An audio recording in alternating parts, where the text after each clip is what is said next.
welcome back to Down the Track. Today we will be discussing the games between Pakistan and Namibia, and then we'll be talking about Bangladesh versus South Africa as well. Let's start off with the Pakistan versus Namibia game. Again, like yesterday, when England was the only question that we had was if they will be able to bat first, put up a big score, and defend that.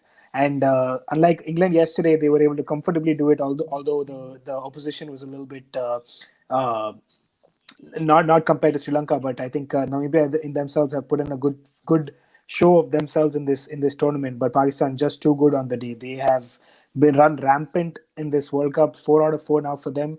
Very confident going into the playoff stages now. Yeah, can you hear me? I can hear you, yes, sir. First of all, I just want to say that it's Tuesday night Champions League. I don't know, you don't know what that feels like, but I had to banter you because I've been getting bantered here left, right, and center with the way India is playing, Man United is playing. So I just needed to take it out on someone. But Pakistan's performance. Honestly, the first thing it proves to me that this game that winning the toss is a huge advantage. It is because Namibia still got to 144, and this is Namibia against a very strong Pakistani bowling lineup. So the toss does make a difference, and this is going to be a problem in the semi-finals, finals for whoever is there.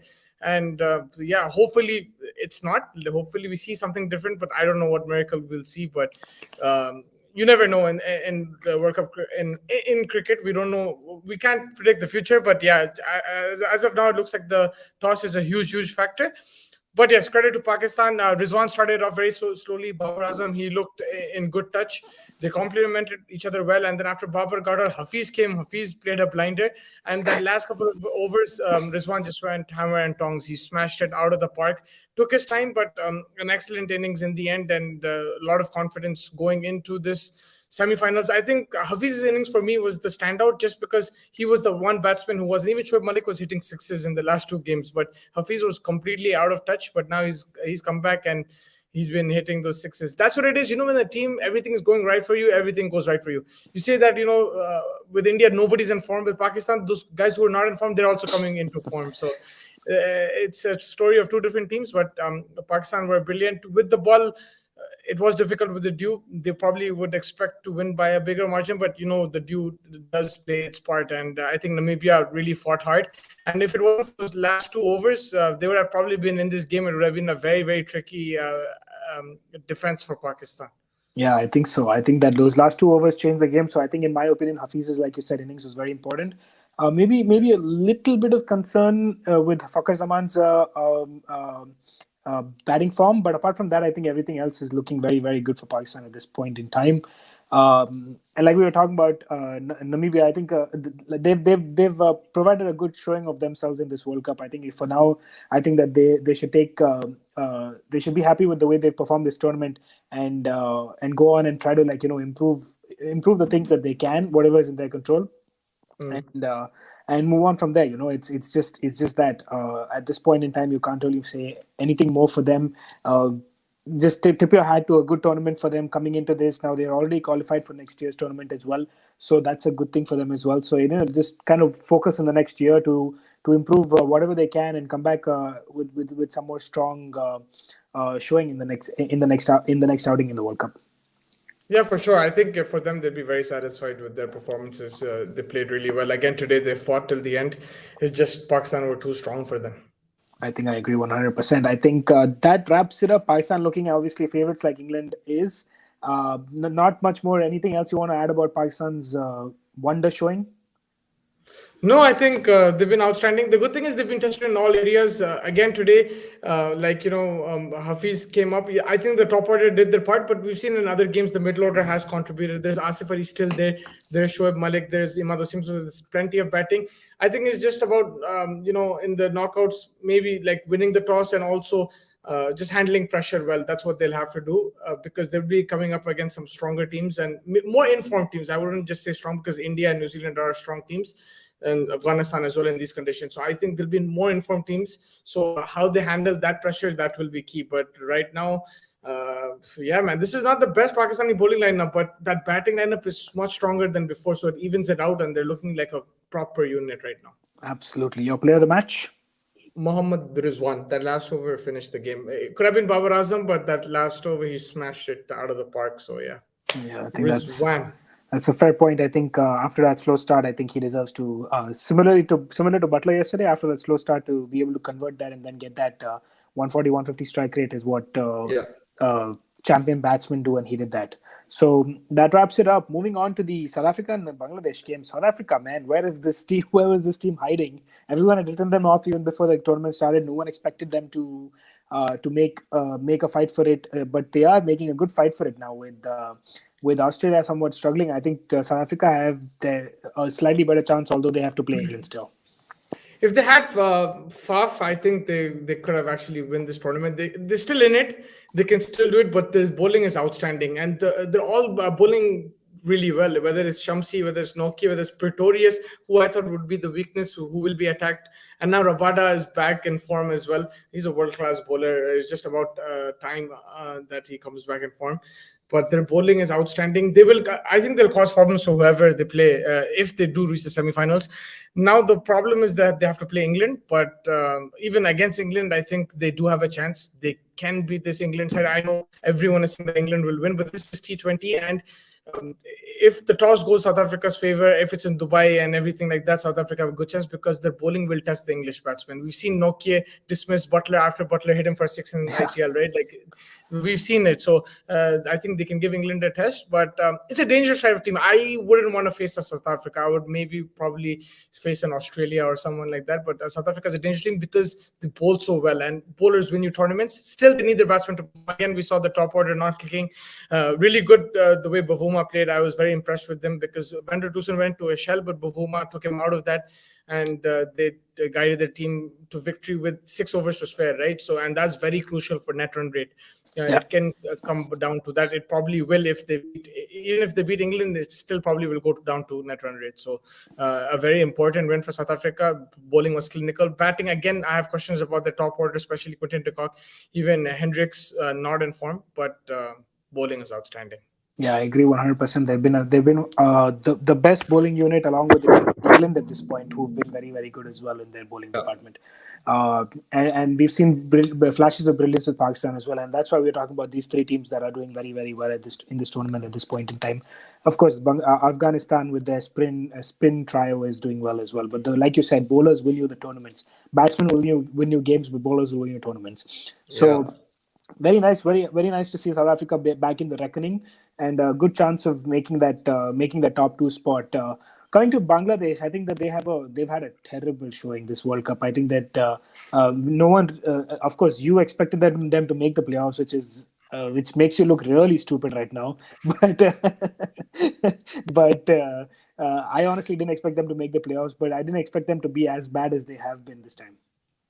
Yeah, I honestly, it took me off guard. Today, I knew that they're going to lose. No Shakib Al Hasan.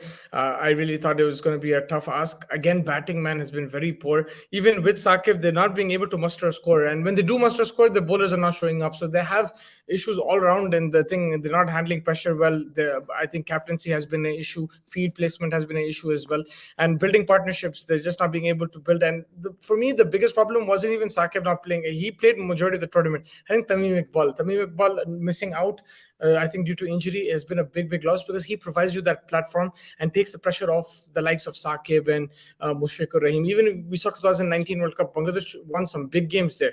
But it was Tamim Iqbal giving that start and then Shakib coming in capitalizing. So if you're going to be 2-3 down in the power play, then it puts so much pressure on your middle order, and the middle order, unless you're a Josh Butler, it becomes very difficult to construct an innings like that when you're 3-4 down early on. Yeah, I think I agree 100%. A lot for Bangladesh to ponder upon and come back into the next stage of the World Cup, into the next World Cup. But as of right now, I think it's just that put their head down, get back to the drawing board, and try to come up with a little bit of a better plan when they come around in their next showing. I have a question for you quickly, because right now, there's no runaway winner here, I think. But in terms of spin, we've seen England, Pakistan, even New Zealand, and now South Africa, Keshav Maharaj and Shamsi. For you, who's the best spinning duo? Oof. Oh, wow, that's a hard one. Has to be Shamsi and Maharaj for me. Oh. I think I want to go with Adil Rashid and Moeen Ali, but I think I just feel like Maharaj brings that he really stifles the runs, and then Shamshi takes advantage of it, and he also encourages the likes of Nokia and Rabada to really go aggressive versus defensive, which Yes, is important. that's a very good point. Yeah, that's a Yeah, very good point. He just holds one end up, he tightens the screws, and then they pick up wickets from the other end. I think that's a exactly. very good point. Yeah, Yeah, man, it's tough to argue with that. Although I think the other bowlers have done a really good job as well, and it also helps when you have like an Indian Markram or a Livingston or a yeah, Hafiz. We've talked yeah. about this, but it always helps because it takes pressure off that guy. Even if Maharaj has an off day, he knows that Markram can chip in, and sometimes Markram is the one who opens the bowling, so Maharaj automatically knows that. Listen, I have a few overs. If I bowl well, I bowl well. Otherwise, it's fine. It's not a big deal. Yeah, and it's almost very very naive of me to say that, because there is the spin trio of Rashid and Mujib and Nabi, but I think Nabi has been subpar this tournament. I think I expected a little bit more from him in terms of his bowling. Mujib has been good. Rash is Rash. Rash is the best spinner in the world at this point in time. But I feel like because of the fact that some of their spinners are giving some I runs, forgot about that, man. That the changes my mind a bit. That changes my yeah. mind a bit. For me, yeah, it's Afghanistan, 100%. If you're talking only about spinning, I think I'll have to go with Afghanistan as well, because I think that their fast bowling is the problem for me. I think Afghanistan's fast bowling is the problem for me. But I think overall bowling terms, I think it's a tough call between England and South Africa. But I think South Africa edges it just a little bit. I'm going with Afghanistan in terms of that. But yeah, I think that wraps up Naveed Ansari saying India back. Back where? To Mumbai or back in the tournament or what? I don't know. But Yeah, but yeah, let's just before, quickly talk yeah, about we have this. to Yeah, talk sorry. about that, of course. No, I just want to Yeah. see a man of the match for the South Africa versus Bangladesh game. Khagiso Rabada, he was outstanding today. Yeah, somewhat like catches and stuff, but he was really good. But for me, the ball of the day was that Nokia ball, proper pace. He bowled it short and thing. For Rabada, I just have to give it Rabada because he got the early inroads, and it's good to see him back in form. And in big games, he's going to be the key player against England. This guy can cause problems along with Nokia. This is a tough bowling lineup to face. So to see them in form like this, it's going to be I'm very excited to see that game against England.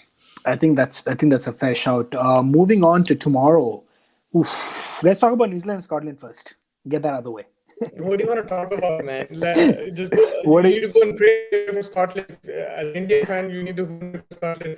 But yeah, I think if you just look at it, Sodhi and Sandner might just rip them apart because Scotland have an issue playing against spin.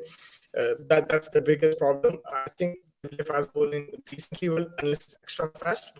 The batting is an issue. They lost to Namibia also, man. They collapsed their 100 all out. So they're looking like the weakest link right now. And yeah, I think for New Zealand, it should be an easy win.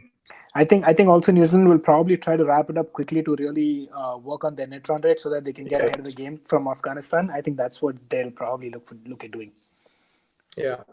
Yeah, that's what they'll be looking forward to. I mean, not looking forward to. That's what they'll be aiming to do because Afghanistan will be right behind them in terms of net run rate, and they'll want to smash it out of the park against Scotland. And Afghanistan beat Scotland by a heavy margin.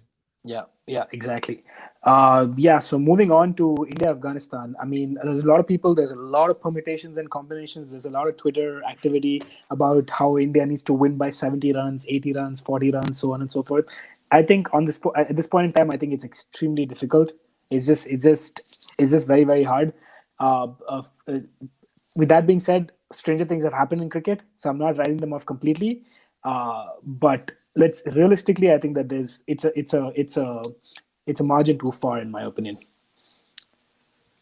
Yeah, I think I completely agree with you. It's going to be difficult. They can't look at net run rate right now. They just have to come out there and play some good cricket, which they have not played this tournament. They've been very, very poor in terms of batting, bowling, fielding. Nobody has performed, and that's the surprising part. Nobody has performed. They need the batsmen to score runs. They need their bowlers to bowl wickets. It's not even about who you're going to play right now. It's because whoever you play is not performing. You play Thakur in the last game, you got Ishan Kishan to open. No changes is working. So it's about getting your form back. These are high quality players. I've been saying this throughout the tournament. And normally, I say that, look, India can lose this and that. But I'm that confident in this team because I've seen them play the last couple of years. They have high quality and they just have not stepped up to the plate. But I feel that these players can turn it around. But yeah, reaching the semis is one step too far, I feel. I hope I'm wrong, but yeah, I think it's too far. But I think this game they have to focus on winning the game. Forget about net run rate. I think for that they'll have to focus on the next two games. For this game, because they're going against a very tough Afghanistan team. Afghanistan took Pakistan till the second last over. They almost won that game if it wasn't for 4-6s. So and they're three tough spinners to face. India don't play spin as well as they used to during the Azharuddin and Sachin days. So that's going to be tricky. It's going to be in Abu Dhabi. India have not played in Abu Dhabi in this tournament so far. Yes, they played in the IPL, but as a team collectively playing Abu Dhabi in the first time. So they'll have to adjust to the conditions. It's going to be a bit different to Dubai. They will be due here also. So the toss will be important. But yeah, India will have to pull up the socks because this Afghanistan team right now, for Afghanistan, this is the best opportunity. A vulnerable India. India full of weaknesses right now because everyone's out of form. So I think Afghanistan right now will be licking their lips and really excited for this game, I'm sure. Yeah, it's gonna be a good one to watch. Just before we close it for the day, I want to say that we have seen ups and downs in Indian cricket before.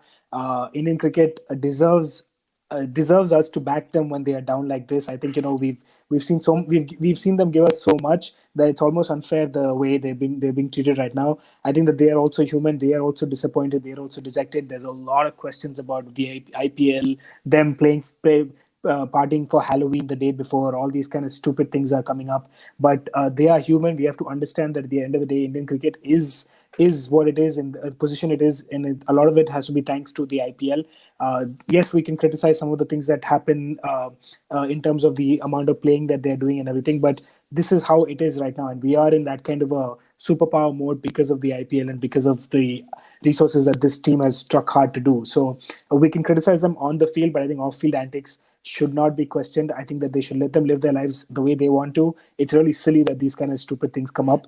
And I'm backing India. Even if they lose 5 out of 5, I'm still backing them to come out in the next World Cup and really go all guns blazing. So that's my support for them through thick and thin. Your thoughts on that? Amazing. Look, I agree with you. At the end of first of all, the Halloween party, I just want to say that I don't recommend this. I'm not for it. But you know that Herschel Gibbs was hungover when they were chasing 430. He was still drunk like when they were fielding, and he was hungover. He wrote it in his book. I read his book. I can give it to you if you want it.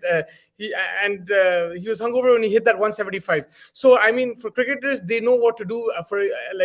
And these guys didn't do anything wrong. They're with their family. They're with the kids. It's fine. You can, you still you're doing your nets. You're doing team practices, and you have to understand that they're under a lot of pressure. They're getting paid, yes, but they know that because they're playing for Team India, there's billion people. They're not stupid. They know that they're going to let fans down. They want to give their best. And in 2007, we lost the World Cup. India lost when Dravid was captain, right? They were knocked out in the group stages. It was a very sad World Cup. What happened 3 months later? India lifted the T20 World Cup. Exactly. There was changes which happened, but you don't attack people's family. You don't attack religion. You focus on the field. You criticize them constructively. You need to make changes. You make the changes, but you don't go personal. You make the changes, and that's it. You improve as a team. It was Dravid, Sachin, Ganguly who lost to Bangladesh, and now over here it's Kohli, Rohit Sharma. I think it happens.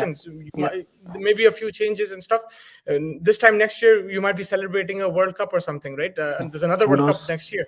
Yeah, so exactly. You have to back your team, even if they get knocked out. I don't think it's fine. It's part of sport. Of course, you expect them to win. I understand that you play the IPL here. They'll blame the IPL because of fatigue and everything. I completely understand. I'm also upset. I came all the way from Canada to watch these guys play and cheer them on to win. But it's a sport. If sometimes Pakistan will lose like this and India will win. Sometimes India will win Pakistan. It works like that, right? That's how it is. It's a sport, and I completely agree with you. I think it's fantastic. Absolutely, and hopefully more people will think straight and not be